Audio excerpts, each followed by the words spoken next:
Hey, what is going on, guys? My name is DFree. Welcome back to another Dragon Ball Z Dokkan battle video. Excuse my voice. I literally just woke up and I was like, you know what? Let me go ahead and knock this out because I need to get my day started. So, anyways, hope you enjoyed today's video. But what we're gonna break down the top 5 LR cards in the game because now we're at a point where we have an LR for every unit group. Gohan will be coming out eventually, don't know when, but Gohan will be the first one that's summonable, so I guess it's kind of safe to say that he'll slide into somewhere around the top of this list. Now, I'm going to go over the cards really quickly and then break into my list a little bit. This does include the new Ginyu, if you were wondering if the new Ginyu was good. Let me go ahead and say this really quick. You know, the Dokkan Battlefield mode is out. It's getting a lot of criticism. I mean, it's a fun little mode for you to play. People are saying Ginyu's not worth the grind, but you got to understand LR cards have always been a grind fest. Whether you've gone for them or not is at your discretion. So you don't have to go for Ginyu if you don't want to. You can still play the mode, have fun with it. It's basically in beta now. When it becomes unlimited, if that is their plan, I believe that is their plan, but if it does, you can play it all day if you want to, play it whenever you want to. I mean, like, it's a new mode to play. Have fun with it. Stop bitching about it. Let's just play and have fun. You don't have to go for Ginyu. I know it takes a lot of those little purple gems or whatever they're called. Just have fun with the mode, please. It's something new, okay? Anyways, that being said, we have LR Goku. He was the first one. Leader skill, Rainbow Leader like Gogeta, 3 key and 3,000 attack.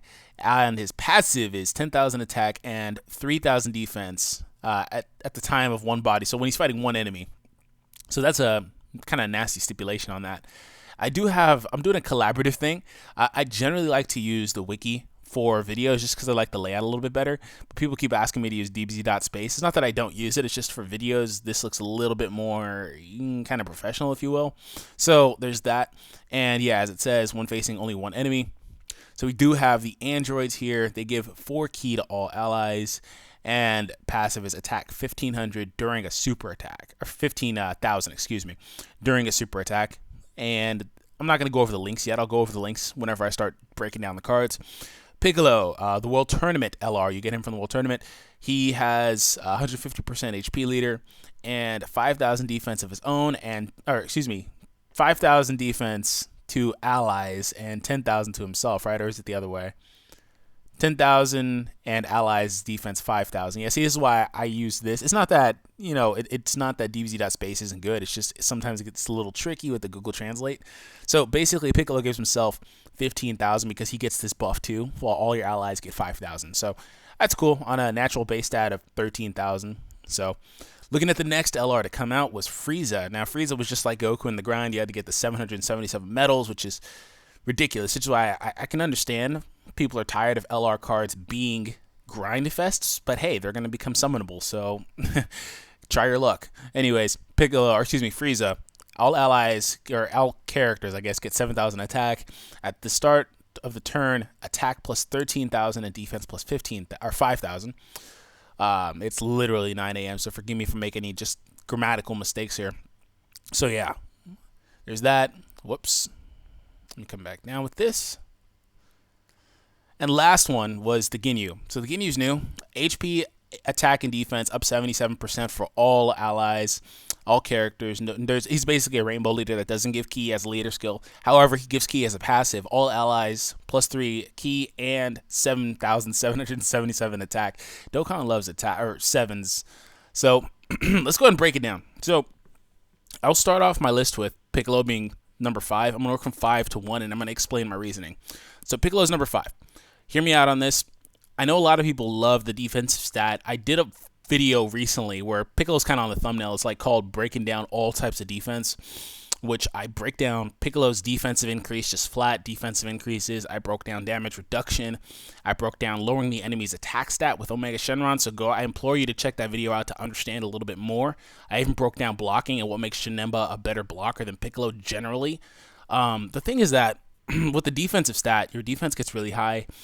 You start taking less damage on incoming attacks and even on super attacks. I have not done the video showcasing that yet, but the higher the defensive stat, the less you take on super attacks. It's not anything really, really crazy, but it can come in clutch. Like, for example, Super Vegito was taking about 18,000 more damage than on a super attack, incoming super attack, than Super Saiyan 4 Vegeta was. So, like, it can come in clutch. And Piccolo does do that for everybody. So that does help everybody out on the field. But the thing is that Piccolo could have been a better unit. Now, let me explain why. Piccolo would have been a better unit if he also lowered enemies' attack or defense. You'll find that throughout this list, most of these guys have another gimmick on their super attack. Piccolo's the only one, literally, I think, that does not have a gimmick on here. They just literally said, okay, Piccolo, you have all stats over 10,000, which is cool. 14, 10,000, literally just over 10,000, and 13,000. You're going to raise all your defense and all your allies' defense, and you're going to give you shocking speed, which is the only real good link he has on mono intelligence. So Piccolo could have been a better card, and it's not really his fault. It's just the stat that he's there to buff isn't as relevant as you would like it to be. But that doesn't, I'm not going to try to take anything away from that. It's just he's not the best one. He's a good card overall, and he'll get really good. And I've been playing with the idea in my head for a while. You know, the idea of the new Neo God, whatever you call those things, you know, those new Super God cards that are coming out with those new leader skills. Whenever one comes out for heroes, you know, where it's 120% up, 3 key, and all that stuff, just like Super Saiyan 4s are for the intelligence type. Piccolo will be a sneaky, really, really good option on that team, especially if the leader has shocking speed. Piccolo will become a really good option there because his defense will get really high.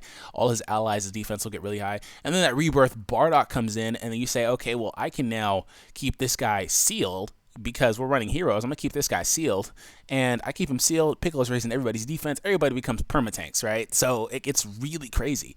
So Piccolo does have value, and I'm trying to really explain that here. He does have the 200% key multiplier. It's just he doesn't hit worth anything, and that really is a detriment. He doesn't hit at all. Like he doesn't hit very hard, and because it's not his fault, he doesn't have an attack increase. And then on top of that, he has no gimmick on the mechanic here. So if he lowered the enemy's attack, for example, that would only further his usefulness by increasing everybody's defense. So does that make sense?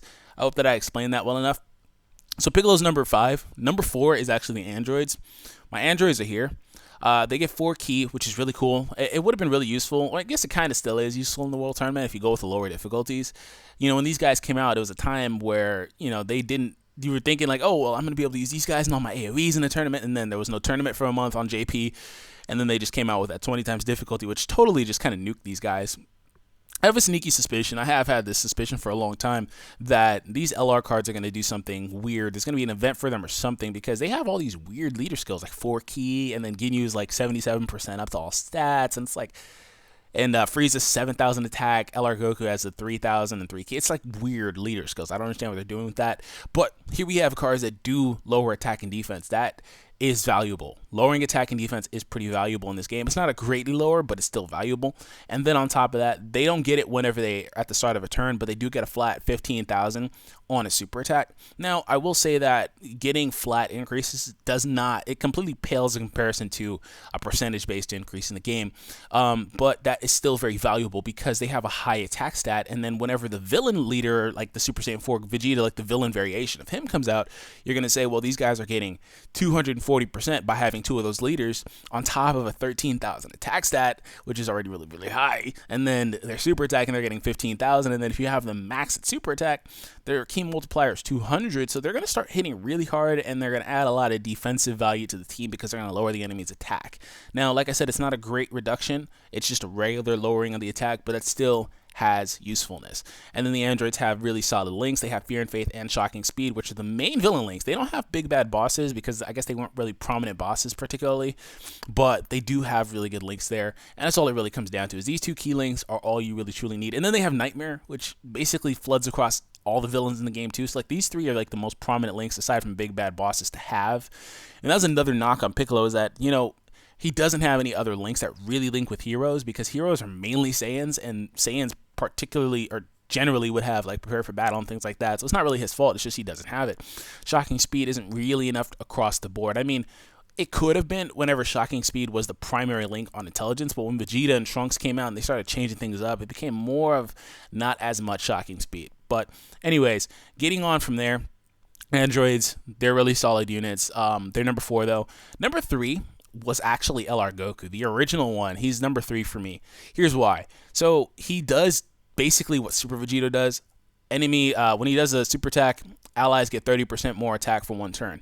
That's actually very valuable. It allows all your other guards to hit harder. That's very valuable there. And the thing is that with him, he does get 10,000 and 3,000. I feel like if he came out now, that buff would be bigger because we're going to look at LR Frieza in a moment. But LR Frieza has a really similar passive.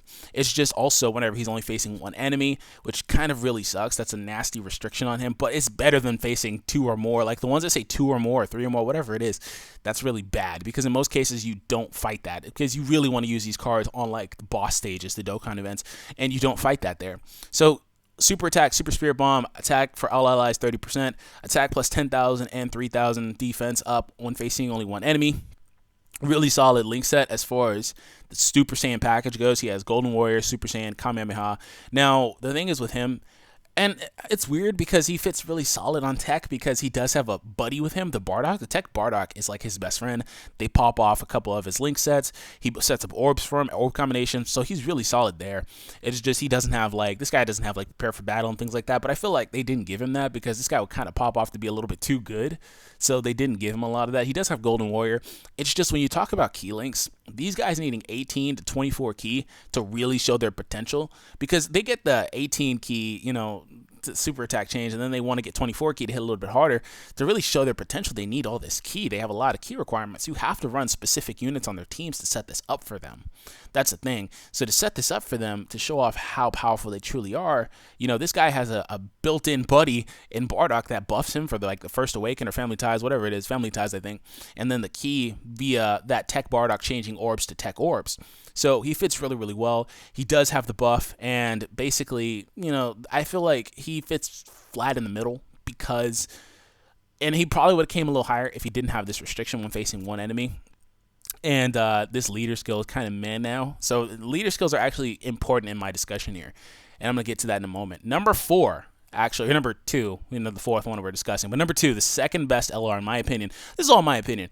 Go ahead and make your own list, deconstruct my list, whatever you want. You know, I don't care. Talk about it in the comments. It's just my opinion. I just wanted to add, you know, my 2 cents. So number 4 or number 2 for me is going to be the Ginyu Force. The Ginyu Force is actually the second best LR in my opinion in the game. They could also kind of flank number 1. It's kind of like a 1A, 1B type of thing. And that obviously means Frieza's coming in first. So we're going to look at LRs and Ginyus, and then we'll go over to the Frieza.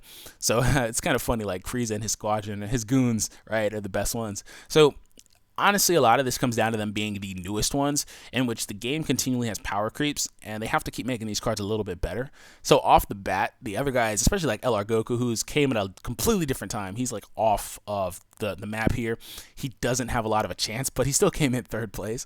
So the Ginyu Force, all types, plus 77% to all stats, colossal damage, allies defense plus 30% for 1 turn. So that's the inverse. And a lot of this card is actually an inverse of LR Goku. It really is, because he has a rainbow leader that got 77%, but no key. But then the passive gives key. So it's like he is a rainbow leader. You know, he gives a 7,000 attack more there.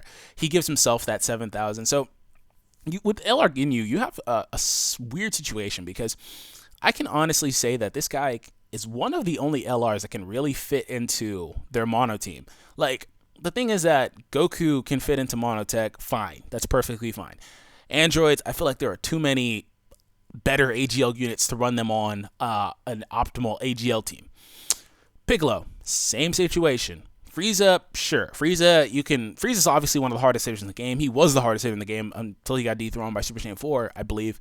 You know, Frieza, you can slide in there and say, all right, well, he can fit, he can't fit. Sometimes, because Frieza's link set does get a little bit tricky because he doesn't have shocking speed, just saying that now. But I feel like the Ginyu Force, they have universal value. You can even throw them on villains because they're an extreme unit. You can throw them as a villain leader. Zenrot brought this up to me, and it kind of changed my mindset on these guys. So shout out to Zenrot from the Dokkan Reddit. You know, you can really run him as a villain leader because, you know, with Merge Zamasu is actually a viable leader. People don't run him. People are too scared to run him because obviously heroes is a little bit different than villains in that, you know, villains and heroes don't link as well. You know, villains don't link as well compared to the heroes do. So with heroes, you can get away with double Trunks lead if you have good enough units, and they'll be perfectly fine. So with villains, people like to run Merge Zamasu, or double Goku Black just to get all that key. That's perfectly fine, but I run Merge Zamasu most of the time and a Goku Black friend because you still have 2 Goku Blacks supplying 3 keys as key batteries in their passive. So if you can run Merge Zamasu, you can definitely say, okay, well, I'm going to take one key off and run Ginyu for the 7% more on each stats. It's totally worth it. So then you start to pop off a team like, okay, well, I have Ginyu as a leader. I have Ginyu as a unit that supplies ki. I have 2 Goku Blacks. You can even mess around and throw out a Turles or the King Piccolo to where you got all these units supplying ki to where you may even be able to run double Ginyu Force leads on a villain team. It'd be perfectly fine, right? You may be able to do that. And the funny thing is, you don't even need them on a villain team. They could be a hero team leader. Like, they have shocking speed. Shocking speed is a prominent link in the game. They have shocking speed. They can run a team. You probably wouldn't do it, but they're still a rainbow leader. They can run a team like that. And they don't have, from what I see, maybe the Dokkan Wiki is mistranslating, and forgive me if they are, but from what I see, they're all allies. They don't give 3 ki to just extremes or super types. That means that they work on just about every team. That's really, really valuable. And like I said in the beginning of the video, if you don't want to go for them, that's totally up to you. But they're worth it. They have shocking speed. They have fear and faith. Once again, the 2 most prominent villain links in the game. They supply ki. They supply defense. Defense for all allies for 30%. That's the first time I've ever seen that, I think, in this game. The inverse of the LR Goku, Vegito, 30% to allies. So it's totally different. And now, they do hit a little bit harder. They're probably on the weaker scale of this because they get 7,000 as a flat increase, which is the lowest flat increase. But they also start off with 3 more ki than everybody else because they also supply that ki to themselves. That's the tricky part. So they may have the easiest time getting off their best super attack in the game, the Special Fighting Assault 18 ki one. So LR Androids, LR Ginyu Force, totally different units. The Ginyu Force pops off as being, I've said pop off being so many times in the video, but they start to look at like basically some of the best cards in the game, period. This card is one of the best cards, period, because it has a lot of utility. Now, people generally hate on support units because they don't hit as hard as, the main hard hitters, but you have to understand, without supporting units, without subunits, it doesn't work the same way. It's not as easy to run through events. You have to have that filler there. I mean, we have our Super Saiyan 4s, sure, but you have to have units like this that make the whole team work succinctly. So, moving on to number 1. And I just talked about damage. It kind of comes down to that. Like I said, it doesn't really matter between these 2 to me.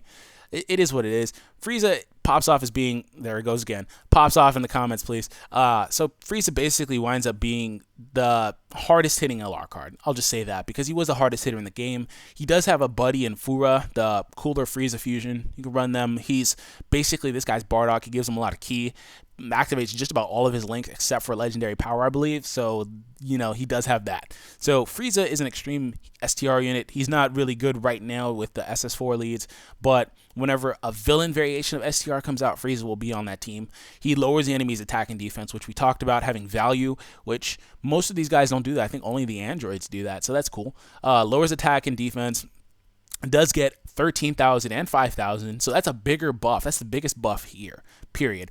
He gives himself 5,000 defense, which is not as good as Piccolo's, but he does give the highest attack, but still the second highest defensive buff here.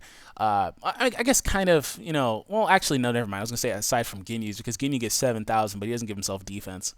He gives 30%, which is better than that, right? So anyways, just at the start of the turn. So that means he doesn't have to have the super attack like the androids, who actually have a higher attack stat buff now that I think about it. Either way, he doesn't have to super attack like the androids. He also doesn't have to be fighting one enemy like Goku. So Frieza just is flat. I'm going to give myself this every time. And I also lower your enemy's attack and defense. And I have big bad bosses, which is the best offensive link in the game, 25%, like, just come on now, that you actually would utilize. He has fear and faith. He doesn't have shocking speed, which really hurts him in my opinion, because it does take away from his utility, but I feel like it's a similar situation to Goku where they're like, okay, if we give this guy this, he's just going to be too good, right? So he's too good. I mean, he has big bad bosses, which is akin to like Family Ties, I think like 25%, something like that, First Awakened, one of those two. Either way, one of the best increases on a passive, on a link skill. So Frieza, natural 16,000 attack stat and 13,000. So 16,000 whenever his villain variation leader comes out. I'm throwing a lot of math at you. Comes out, he's getting 240% on top of that, and then he's going to add 13,000 via the passive. Yeah, Frieza's a monster. I'm just going to say that. Frieza's really, really good. Same grind as Goku, but let me know your thoughts in the comments. I don't have much else to say about, Frieza. This was more or less me breaking down Piccolo and the androids and their usefulness, because I feel like everybody else kind of didn't really too much care for the other three.